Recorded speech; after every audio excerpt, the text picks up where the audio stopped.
ከእግዚአብሔር የተነሳ ውበት ያጣ ነገራችሁ ውበትን ያገኝ። አሜን እያላችሁ ይሄን መልእክት ለብዙ ሰዎች ሼር አድርጉልኝ።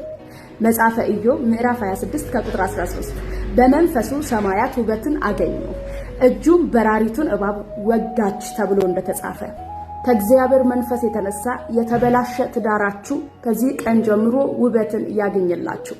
ከእግዚአብሔር መንፈስ የተነሳ የሚገዳደራችሁን የእግዚአብሔር እጅ ይውጋላችሁ።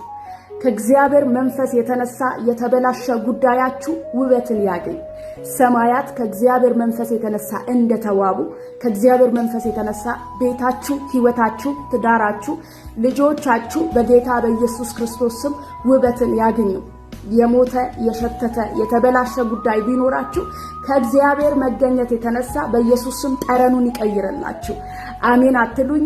እግዚአብሔር እናንተ ቤት ውስጥ ተገኝቶ የለቅሶ ምዕራፋችሁን ወደ ሳቅ ይቀይር። ልክ እንደነ አልዓዛር ቤት ማርያምና ማርታ አይ ጠረኑን ቀይሯል ሸቷል ባሉት ጊዜ ጌታ ኢየሱስ ክርስቶስ ሄዶ የሞተውን እንዳስነሳ ጠረኑን እንደቀየረለት ጌታ ቤታችሁ ተገኝቶ የሞተ ጉዳያችሁ ላይ ጣልቃ ገብቶ ጠረን ያጣውን ጠረን ይቀይርላችሁ። በመንፈሱ የተነሳ ነገራችሁ በክርስቶስ ኢየሱስም ውበትን ያገኝ።